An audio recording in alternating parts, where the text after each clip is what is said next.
So the Adrenaline Zone is about people who take risk, which is why we had you on the show.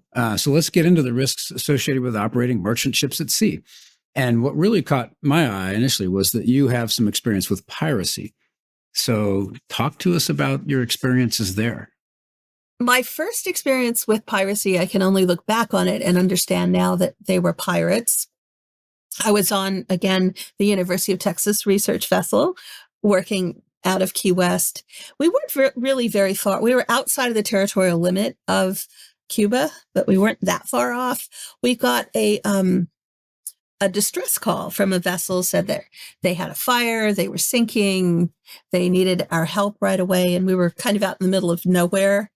And this was in 1981 when there wasn't a lot of now we have communication and we have cell phones and it's entirely different. But back then they didn't really even have, most vessels didn't have satellite phones. What that ship didn't know was that we had, by virtue of our research, we shared a satellite communication with the forestry department. And we called Key West Coast Guard Station and reported the vessel sinking. And then we called the vessel and said, where we were on our way and we could see them visually, but we said the Coast Guard cutter, Valiant, I think it was, but don't quote me on that. Anyway, the Coast Guard cutter was en route from Key West and the vessel started its engines and they really quickly. Never mind. Never mind. No more communication. But in my research about piracy, now I do know that is one of the things that they do is they'll pretend, especially when it's a smaller vessel. But I think you are asking questions more about larger ships and pirates. That was my first. I worked on a super tanker, 4 football fields long, to give an idea. When we were full and down, we drew 70 feet. So we ran a regular route between the Persian Gulf and Korea, or if the vessel went from the Persian Gulf to Northern Europe, we actually had to go around the Horn of Africa. We could come back through the Suez Canal, but we couldn't. We drew too much to be able to go through the canal en route. But the route through the Malacca Straits at the time was a very, very heavily pirated area, as was the South China Sea. And we had more than one occasion where we encountered pirates. South China Sea,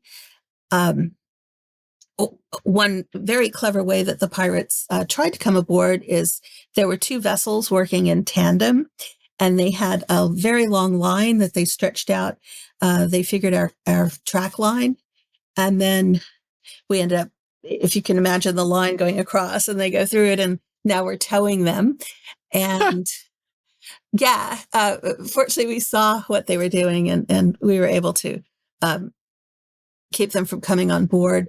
There was another occasion also in the South China Sea where the cook actually was out on the stern smoking a cigarette at some odd time, probably 4:30, 5 o'clock in the morning, and he saw the grappling hook come up aboard, and the pirates try to come, and he managed to repel them.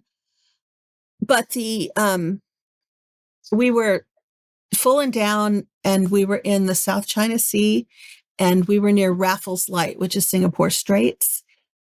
We were on a slow bell. It was before midnight. Our ship was so large that we would have to take a smaller vessel alongside to change out crew, as well as take stores on board, put mail ashore, that sort of thing. This was during the Gulf War. And so our regular ports in the Persian Gulf were not places where we could normally take cargo on board. Well, cargo on board, but we couldn't change out crew usually. And we also couldn't take stores like food, for example. So we were on a slow bell near Raffles Light, and we were changing out crew as well as taking supplies on board and going very, very slow.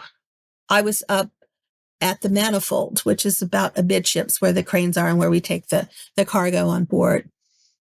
And I had checked off I had the manifest and I was carrying it aft down the port side of the vessel. The captain was out on the bridge wing and he was screaming. And I remember looking up and wondering, he was a very calm person. And I was wondering why he was screaming, because we'd had missile attacks during the Gulf War and he never yelled like that. And it sounded like he was yelling boilers. So I thought, well, that's odd. We've had engine trouble before and he didn't go out on the bridge wing and yell. And I had a radio and I was looking up at him. It's about 7 stories up to understand how high the bridge is.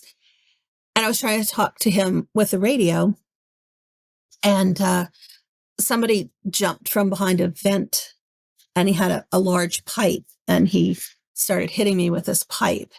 And it was at that point I realized that he hadn't been yelling boilers. He'd been yelling borders, borders. And so I kicked him in a sensitive place with a steel-toed boot and it worked.